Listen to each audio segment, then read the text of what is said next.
안녕하십니까? 성경의 익숙한 이야기들 뒤에 숨겨진 또 다른 진실을 탐구하는 시간입니다. 오늘 우리는 역사와 신화의 경계를 넘나들며 오랫동안 잊혔거나 의도적으로 감춰졌던 고대의 기록들을 파헤쳐보고자 합니다. 이 지혜의 여정을 함께 나누는 것은 그 자체로 큰 축복이 될 것입니다. 본격적인 이야기에 앞서 구독과 좋아요를 통해 저희의 여정에 동참해 주신다면 더욱 깊이 있는 이야기를 만드는 데 큰 힘이 됩니다. 진리를 향한 여러분의 발걸음에 하나님의 은총이 늘 함께하기를 기도합니다. 만약 당신이 모든 것이 완벽하게 갖춰진 낙원, 에덴 동산에서 하나님과 직접 소통하며 살고 있다면 단 2가지뿐인 금기를 어길 이유가 과연 있을까요? 오늘 우리의 이야기는 바로 이 근원적인 질문에서 시작됩니다.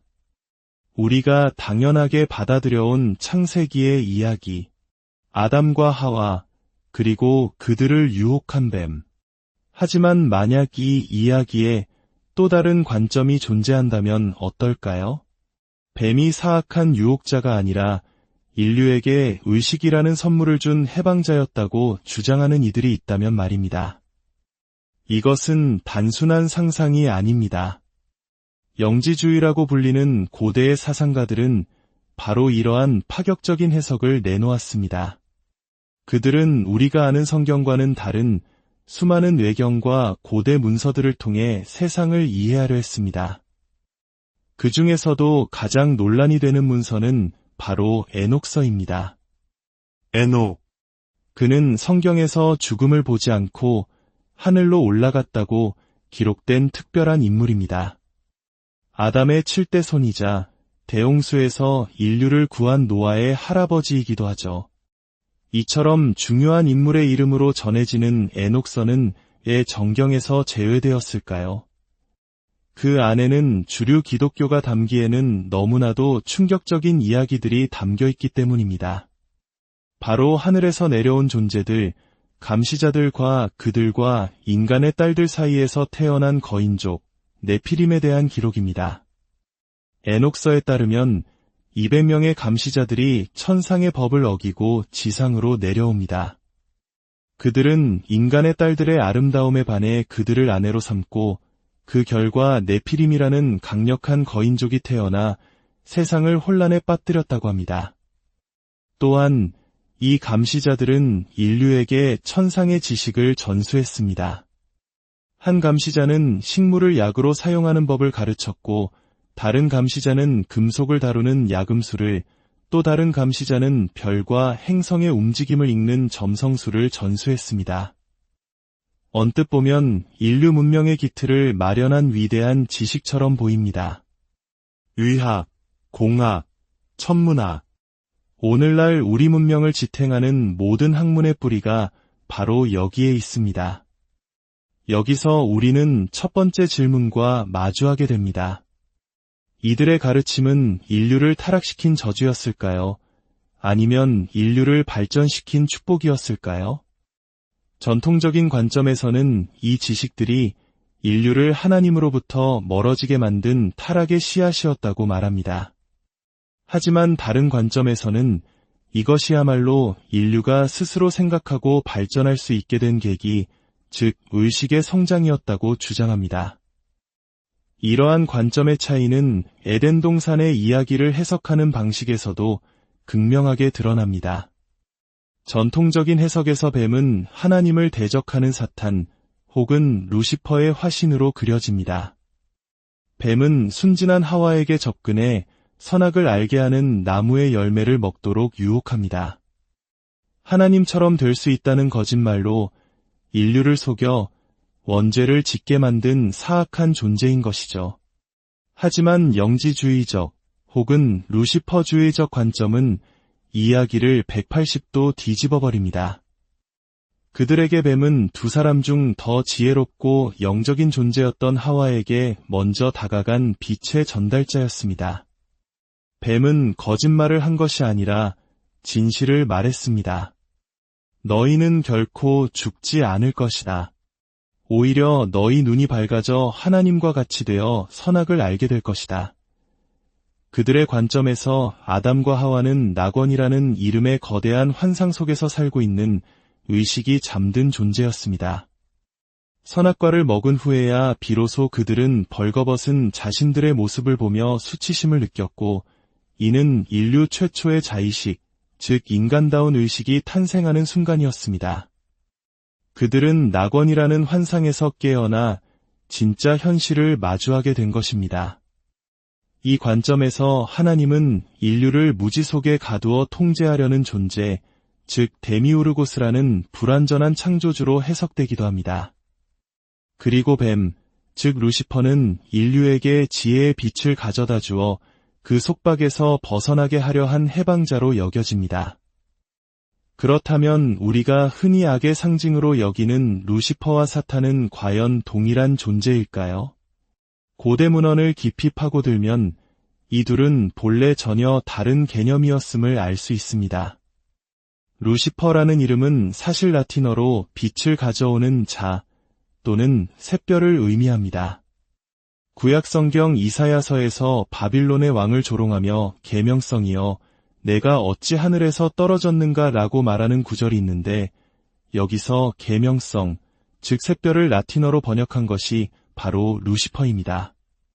본래는 교만했던 왕의 몰락을 비유하는 표현이었지만 후대에 이르러 이 단어가 인격화되면서 하나님에게 대적하다 타락한 천사장의 이야기로 각색된 것입니다. 반면 사탄은 히브리어로 대적자, 고소자를 의미하는 일반 명사였습니다. 욥기에서 사탄은 하나님의 허락을 받고 욥을 시험하는 존재로 등장합니다. 절대적인 악이라기보다는 신의 계획 안에서 일종의 검사 역할을 수행하는 천상회의의 일원이었던 셈이죠. 하지만 로마 가톨릭 교회가 교리를 체계화하는 과정에서 사람들을 통제하기 위해 강력한 악의 화신이 필요했습니다. 그래서 서로 다른 기원을 가진 루시퍼, 사탄, 에덴의 뱀, 그리고 에녹서에 타락한 감시자들의 이야기가 하나로 합쳐져 오늘날 우리가 아는 절대악의 이미지가 만들어졌다고 많은 연구가들은 주장합니다. 이러한 이야기의 변형은 비단 성경에만 국한된 것이 아닙니다. 전 세계의 고대 신화들은 놀라울 정도로 비슷한 구조를 공유하고 있습니다. 에녹서의 감시자들 이야기는 메소포타미아의 수메르 신화에 등장하는 아눈나키 이야기와 소름 돋을 정도로 닮아 있습니다. 수메르 점토판 기록에 따르면 아눈나키는 니비루라는 행성에서 온 하늘의 존재들입니다. 그들은 자신들 행성의 대기를 치유하기 위해 지구로 금을 채굴하러 왔다고 합니다. 흥미로운 점은 현대 과학에서 실제로 금 나노 입자를 대기 중에 살포하면 오존층을 복구할 수 있다는 사실이 밝혀졌다는 것입니다. 수천 년 전의 기록이 어떻게 이런 사실을 알고 있었을까요? 수메르 신화는 계속됩니다. 금 채굴이라는 고된 노동을 대신할 존재가 필요했던 아눈나키는 지구에 이미 존재하던 영장류의 DNA와 자신들의 DNA를 결합하여 인류, 즉 호모사피엔스를 창조했다고 합니다. 인류는 처음부터 노예 종족으로 만들어졌다는 충격적인 이야기입니다. 아눈나키의 지도자 중에는 인류에게 우호적이었던 엔키와 적대적이었던 엘릴이라는 두 형제가 있었습니다. 이는 마치 북유럽 신화의 토르와 로키, 이집트 신화의 오시리스와 세트처럼 선과 악, 창조와 파괴를 상징하는 형제신의 대립 구도와 일치합니다. 또한 아눈나키 중 일부가 인간 여성들과 관계하여 거인족을 낳았고, 이로 인해 세상이 타락하자 대홍수를 일으켜 모든 것을 쓸어버리려 했다는 이야기는 성경의 네피림과 노아의 홍수 이야기와 정확히 일치합니다. 다른 점이 있다면 성경에서는 노아가 방주의 모든 동물을 한 쌍씩 태웠다고 하지만 수메르 신화에서는 엔키가 인류에게 생명의 씨앗, 즉 유전 정보를 보존할 수 있는 기술을 전수해 주었다고 기록되어 있습니다. 이처럼 서로 다른 문명에서 발견되는 유사한 이야기들은 무엇을 의미하는 것일까요? 이것이 단순히 우연의 일치일까요? 아니면 인류가 공유하는 하나의 잃어버린 기억, 즉 아득한 고대에 실제로 일어났던 사건의 흔적일까요? 잃어버린 것은 비단 기억뿐만이 아닙니다. 이집트의 피라미드, 요르단의 페트라와 같은 고대 유적들은 현대 기술로도 재현하기 불가능한 경이로운 건축물입니다. 수백 톤에 달하는 돌을 어떻게 산꼭대기까지 옮기고 오차 없이 정밀하게 쌓아 올렸을까요? 주류 고고학계는 수많은 노예의 노동력으로 설명하지만 그들의 설명만으로는 풀리지 않는 수수께끼가 너무나도 많습니다. 고대 이집트인들은 자신들의 나라를 이집트가 아닌 케메트라고 불렀습니다. 검은 땅이라는 뜻이죠. 이는 나일강의 비옥한 토양을 의미하기도 했지만 동시에 그들이 다루었던 심오한 지식, 즉 연금술을 상징하기도 했습니다. 우리에게 연금술은 납을 금으로 바꾸려는 헛된 시도로 알려져 있지만 본래 연금술의 진정한 의미는 물질에서 영혼을 분리하는 기술이었습니다. 식물에 열을 가해 약효 성분을 추출하고 그것을 마심으로써 식물의 영혼과 소통하는 것. 이것이 바로 연금술의 본질이자 사머니즘 의식의 핵심입니다. 고대인들은 이러한 연금술적 지식과 우리가 이해하지 못하는 기술, 어쩌면 음파를 이용해 물체를 띄우는 소닉 레비테이션 같은 기술을 이용해 거대한 문명을 건설했을지도 모릅니다. 그리고 그 지식의 근원은 바로 하늘에서 온 존재들, 즉 감시자들이나 아눈나키였을 수 있습니다.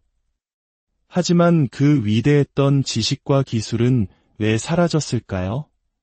수많은 고대의 지식들은 특정 세력의 권력 유지를 위해 의도적으로 파괴되고 억압되었습니다. 서기 325년 로마의 콘스탄티누스 황제는 분열된 제국을 하나로 통합하기 위해 니케아 공의회를 소집합니다. 그는 제국 전역에 흩어져 있던 수많은 기독교 경전들 중 자신의 통치 이념에 부합하는 것들만 선택해 하나의 정경을 만들고 나머지는 모두 이단으로 규정하여 불태워버렸습니다. 에녹서를 비롯한 수많은 영지주의 문헌들이 이때 역사 속으로 사라졌습니다. 이후 1200년이 지나 영국에서는 또 한 번의 거대한 편집이 이루어집니다. 교황의 권위에서 벗어나고 싶었던 영국의 제임스 1세는 라틴어로 된 성경을 영어로 번역하여 자신만의 킹 제임스 성경을 만듭니다.